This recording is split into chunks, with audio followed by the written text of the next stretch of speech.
Selamat datang kembali di pembahasan kita. Kali ini kita menyelami bab 4 dari The Innovators. Fokusnya satu penemuan yang jadi, ya bisa dibilang, tulang punggung era digital kita. Transistor. Betul sekali. Siap-siap ya Anda, ini cerita tentang komponen kecil, tapi dampaknya, wah, raksasa. Iya, sumber kita ini membawa kita ke Bell Labs pasca Perang Dunia Kedua. Coba bayangkan tempat itu isinya kan otak-otak paling cermelang di masanya. Nah, misi kita hari ini, kita mau kupas tuntas. Gimana sih lompatan teknologi transistor ini bisa kejadian? Siapa aja tokoh kuncinya? Terus ya ada drama apa di baliknya? Dan yang penting, kenapa ini jadi krusial banget buat semua teknologi yang Anda pakai sekarang ini kan? Persis, ini penting banget. Transistor ini bukan sekedar komponen elektronik biasa loh. Ini fondasi revolusi digital. Oke, langsung kita bongkar aja ya. Jadi waktu itu kan andalannya masih tabung vakum. Gede, panas, gampang rusak pula. Iya, boros energi juga. Nah, Bell Labs kan butuh banget penggantinya. Kenapa mereka akhirnya fokus ke material kayak silikon, terus germanium? Apa sih istimewanya bahan-bahan ini? Nah, ini dia. Kuncinya ada di fisika zat padat. Mereka sadar kalau mau bikin komponen yang kecil, efisien, nggak panas, ya jawabannya bukan di ruang hampa kayak tabung vakum, Oke. tapi di material padat. Nah, semikonduktor kayak silikon dan germanium ini unik banget. Konduktivitas listriknya itu bisa diatur-atur. Bisa diatur. Maksudnya gimana tuh? Jadi bisa dibikin jadi konduktor, penghantar listrik, atau isolator, penghambat listrik, atau diantaranya. Ini kunci buat ngontrol arus listrik dalam skala yang super kecil, sesuatu yang nggak mungkin lah dilakukan tabung vakum. Oke. Paham. Menarik. Dan di tengah pencarian ini muncul nih 3 nama besar. Shockley, Brattain, sama Bardeen. Katanya kepribadian mereka ini, wah, beda-beda banget ya. Banget. Dinamika mereka bertiga ini, wah, ini inti ceritanya. Ada William Shockley, si teoritis fisika yang brilian, tapi ya gitu deh, ambisius banget dan agak temperamental. Oke. Terus ada Walter Brattain. Ini jagoan eksperimen, tangannya dingin banget, bisa ngerakit alat dari apa aja. Gayanya agak cowboy katanya. Haha, Cowboy Lab ya. Bisa dibilang gitu. Lalu John Bardeen. Nah, ini fisikawan teoritis juga. Tapi orangnya tenang, pemikirannya mendalam banget. Beda sama Shockley. Jadi 3 kutub yang beda gitu ya. Terus gimana mereka bisa kerja bareng? Ngadu argumen. Tapi justru dari situ, ide-ide besarnya lahir. Kolaborasi plus gesekan antar mereka itu yang jadi pemicu inovasinya.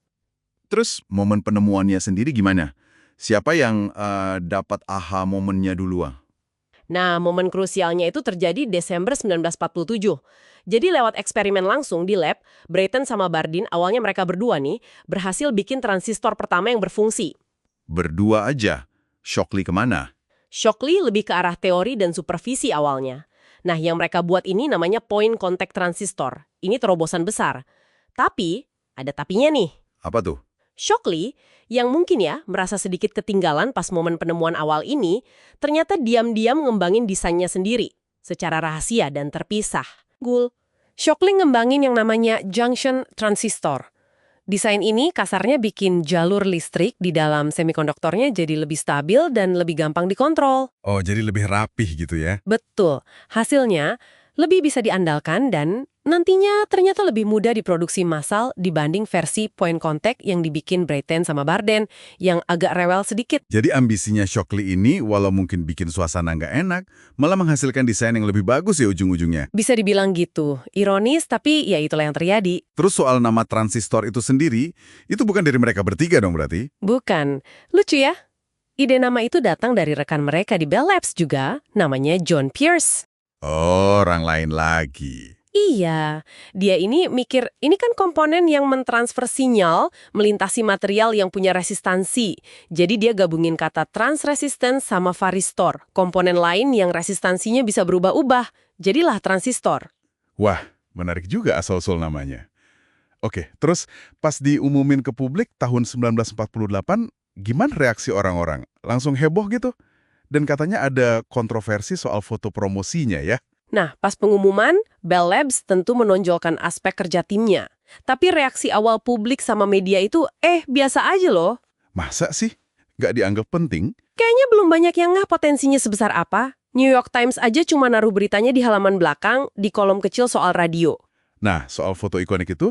Iya, yang ada mereka bertiga di lab itu kan? Betul, di foto itu Shockley duduk di tengah di kursi lab yang sebenarnya punya Breitain. Lengkap dengan alat eksperimennya Breitain, jadi kesannya kayak dia yang paling utama gitu. Wah, Ini kayak jadi pertanda awal lah soal ketegangan dan ya perebutan pengakuan yang bakal terus ada di antara mereka. jadi butuh waktu ya sampai orang-orang sadar betapa pentingnya si transistor ini. Apa sih pemicunya akhirnya? Pemicu besarnya itu datang beberapa tahun kemudian, tepatnya November 1954. Muncul produk namanya Regency TR1. Apa tuh, Regency TR1? Itu radio saku pertama di dunia yang pakai transistor. Ini yang mengubah segalanya. Tiba-tiba, teknologi canggih bisa masuk kantong Anda. Bisa dibawa kemana-mana. Wah, kebayang sih. Pasti keren banget waktu itu ya. Banget. Bayangin aja, pertama kalinya orang bisa dengerin musik atau berita favoritnya secara personal, sambil jalan-jalan, di pantai, di mana aja.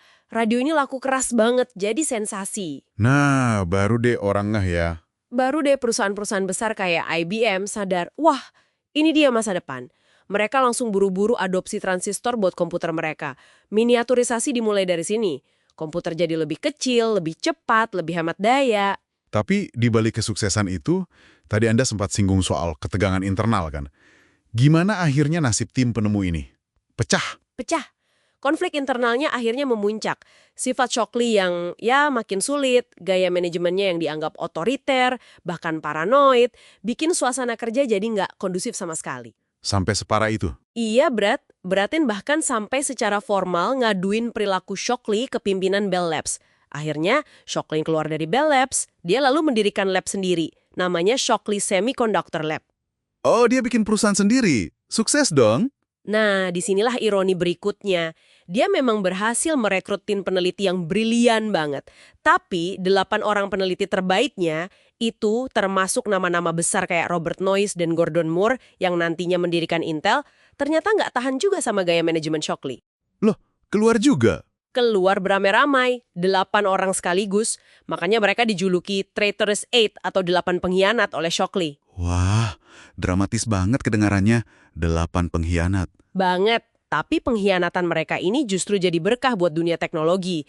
Mereka inilah yang kemudian mendirikan Fairchild Semiconductor. Fairchild? Pernah dengar namanya? Nah, Fairchild ini jadi kayak sekolah kawah Chandra di muka gitu. Banyak banget pendiri perusahaan teknologi besar lainnya itu jebolan Fairchild. Perusahaan inilah yang jadi cikal bakal lahirnya Silicon Valley yang kita kenal sekarang. Gila ya. Jadi, dari konflik personal, malah lahir ekosistem inovasi sebesar itu. Iya, jadi drama personal ini dampaknya luar biasa besar ke landscape teknologi global. Jadi, kalau kita tarik benang merahnya nih untuk Anda yang dengerin, apa pelajaran penting dari kisah transistor ini? Yang pertama, kisah ini nunjukin kalau inovasi besar itu seringkali prosesnya agak berantakan ya, nggak selalu mulus. Perlu kejeniusan individu, jelas. Perlu kerja tim, iya. Tapi sering juga diwarnai sama ego, persaingan, bahkan konflik. Justru dinamika yang kompleks itu kadang yang mendorong maju ya? Bisa jadi. Justru dinamika inilah yang kadang mendorong teknologi ke arah yang nggak terduga. Dan yang kedua, ya betapa luar biasanya bagaimana satu komponen super kecil kayak transistor ini bisa memicu revolusi miniaturisasi yang ujungnya membawa kita ke era gadget personal yang kita nikmati banget sekarang ini. Ini jadi menyisakan satu pertanyaan menarik ya, buat Anda pikirkan lebih lanjut di rumah. Coba bayangkan, gimana ya jadinya kalau tim inti penemu transistor, itu Shockley, Bardeen, Breitain, mereka akur-akur aja terus. Menarik tuh. Atau misalnya, kalau Shockley punya gaya kepemimpinan yang katakanlah lebih kolaboratif gitu. Apakah revolusi digital yang kita kenal sekarang ini bakal lebih cepat? Atau malah lebih lambat? Atau mungkin jalurnya bakal beda sama sekali ya? Nah, itu dia. Mungkin nggak akan ada Silicon Valley seperti yang kita tahu. Atau malah ada di tempat lain. Sesuatu untuk Anda renungkan.